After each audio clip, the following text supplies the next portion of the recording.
So here is part 2 of my solar oven first day using my solar oven. And you guys, I cooked so much stuff today. I thought I'd be doing good to just cook dinner. Most of the videos I watched said if you put something in around 11 or 12, it should be done by 5. This, what you see right here, I'm going to show you in a second, but it was done in like 2 hours. And so I had the rest of the day to make things. Now, I do want to make a little side note. My grandma died yesterday. Her name was Josephine. And I'm actually happy for her because she was a Christian. I'm going to see her again one day. And she wanted to go and, you know, she wanted to be with Jesus. So I'm thankful that that's where she is. But it's just funny because I got this oven the same day that she died. And my husband was joking and saying, you should name your solar oven the Josephine. And I was like, yeah, I'm going to do that in honor of my grandmother. Well, what's funny about it is my grandma was known for getting a lot done. I mean, she drove herself around up until just a few years ago. And this is after having multiple surgeries on her joints were bad. She used to joke about having pins in every joint. And even when I was a little kid, I mean, that's how things were. Anyways, she still would keep going. She used to travel all the time. And she used to drive herself around, as I said, up until just a few years ago. She quit doing that. But still, I mean, she was always gardening. She was always trying to clean things. And, you know, she used to go picking.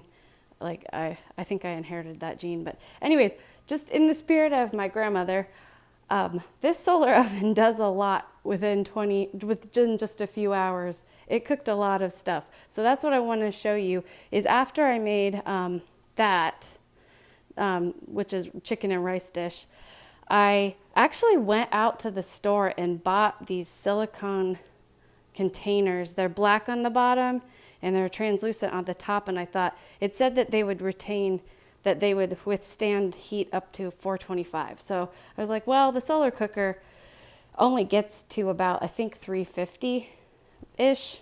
So they should be fine. And they were fine.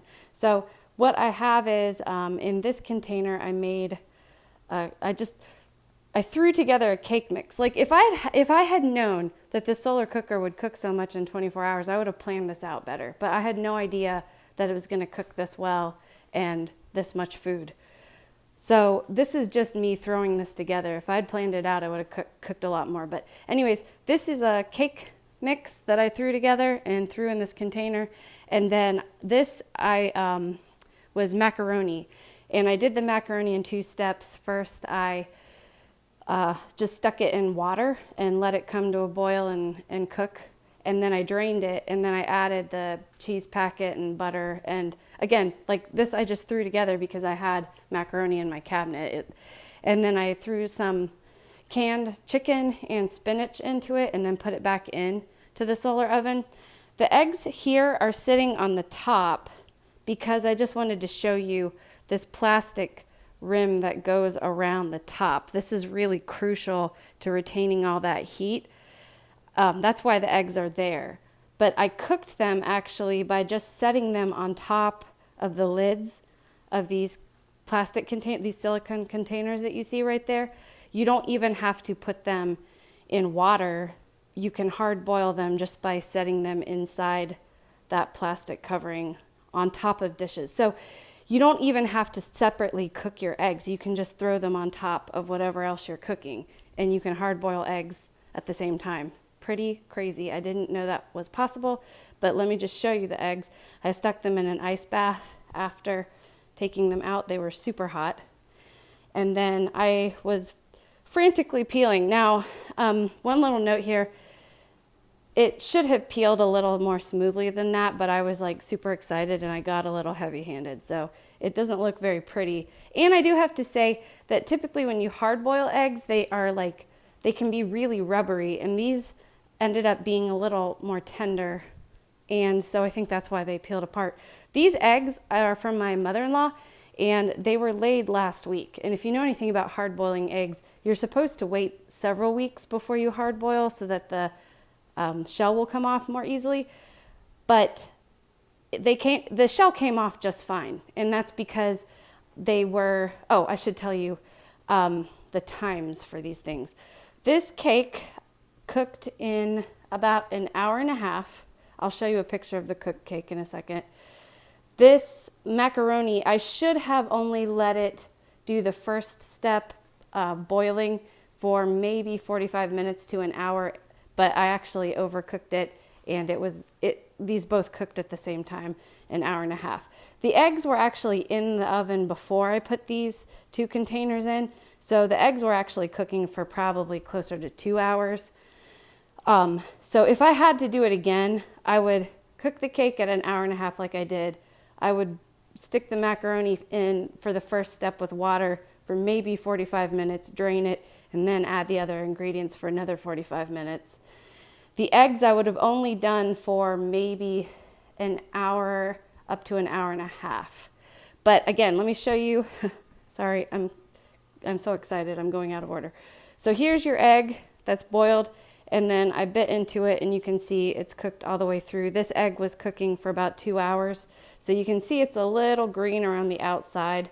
So as I said, if I had it to do over, I would do the eggs for maybe no longer than an hour and a half next time. All right, now here, this was what I had cooking earlier in the day. So now that I understand that this thing cooks a lot more quickly than I first anticipated, I would have done this last. This chicken and rice was cooking for 2 hours, and I think I should have stopped maybe at an hour and a half, maybe an hour 45. But you can see the chicken is literally falling apart. If this were on the bone, it would just fall right off the bone. You can see the rice got a little crispy around the edges, but this was my first time, so just give me a break. All right, then here's my cake. Look how great that looks. It cooked for an hour and a half. You can see it's coming away from the sides of the pan. I stuck a toothpick, it comes out all the way through. And so that's the end of that. Now I'm going to show you, let's see if I can do this. Okay, so here's the macaroni, and there's a fly got in. Here's my macaroni casserole that I added an egg and some other ingredients like chicken. And you can see it's pretty firm, but it's soft. Like, that's one thing about a solar cooker, is everything is very, I hate this word, moist, but it is, there's no other way to say it. It's pretty liquidy. So you want to make sure that you put less water in than you normally would for a typical recipe. All right. Is this lid going to go back on? I don't know. I'll fool with it later. All right. So I just wanted to show you that because the sun has moved in the sky, if you remember before, the solar oven was facing like this way, but now the sun has moved across the sky and now it's there. So this is that chicken dish, and I'm just reheating it. If I were to do this over again, I would have stuck the cake and the macaroni in much earlier, and then I would have saved this for last. But, you know, you live, you learn, and I'm so excited about this. I'm probably going to cook with it all the time. So thank you for watching. I know this was a long video, but I appreciate it, and I hope that you learned something, and I hope that this encourages you to go and do likewise.